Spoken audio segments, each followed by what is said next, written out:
मनहूस Alia college campus में बैठी थी। जब उसके क्लास पूरे हुए तो वह अपनी सहेली के साथ बातें कर रही थी। उसे रास्ते में जाते समय माया दिखी। माया को आवाज़ दी, माया इधर आओ।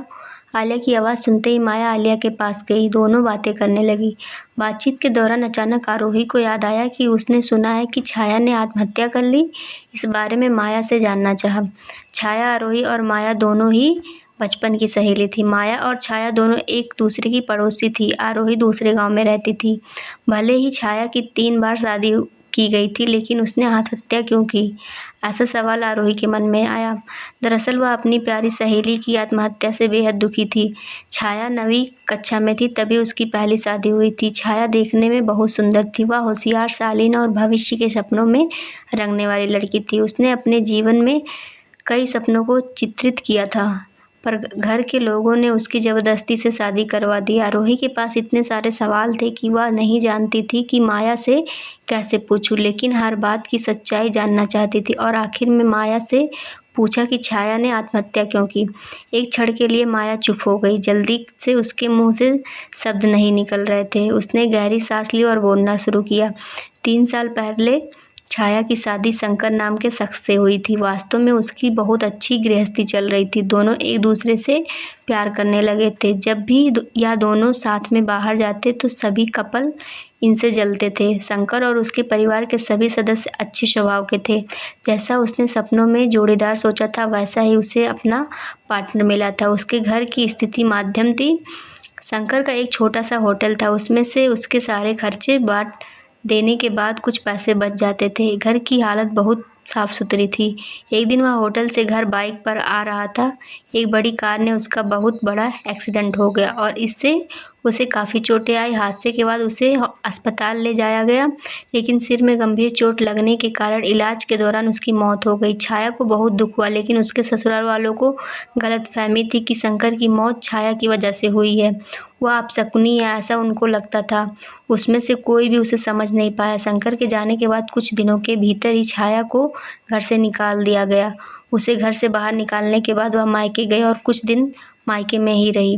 लेकिन आस पड़ोस पड़ोसियों ने चर्चा हो रही थी कि उसके माता पिता फिर से उसके लिए रिश्ता ढूंढने लग गए।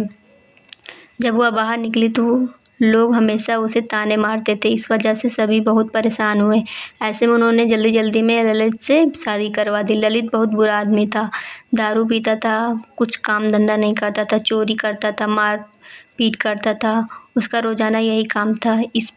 इन सब से छाया को बहुत दुख होता था, पर वह कुछ नहीं कर सकती। एक रात को वह देर से घर आया और जल्दी जल्दी में घर के कुछ सामान ढूंढने लगा। छाया ने उससे पूछा, पर उसने कुछ नहीं बोला। उसे जो चीज़ चाहिए थी वह उसे मिल नहीं रही थी। इस वजह से वह वहाँ से बाहर चला गया। छाया रात भर उसकी राह देखती रही, पर वह नहीं आया।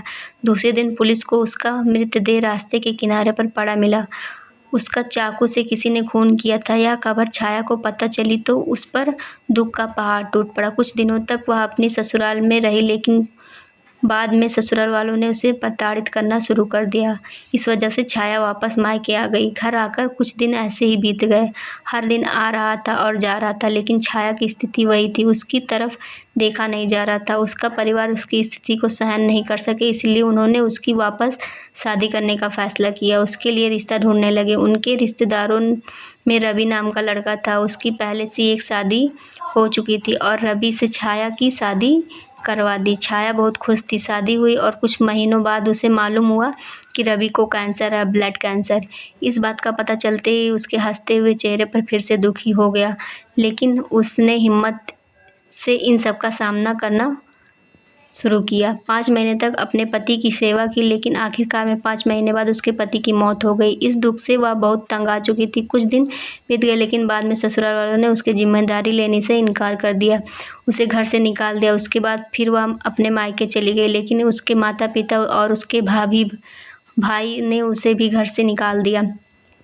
सभी तरफ से रास्ते बंद हो चुके थे उसके लिए। उसे उम्मीद की कोई किरण नज़र नहीं आ रही थी। अंत में उसने अपने आप को ख़त्म करने का फैसला लिया। उस जीवन समाप्त कर दिया। छाया की यह कहानी सुनकर आरोही की आंखें आंसू से भरकर बह रही थी। पूरा दिन वह छाया के बारे में सोचती रही। क्या इन तीनों घटनाओं में बेचारी छाया की कोई दोस्त थे?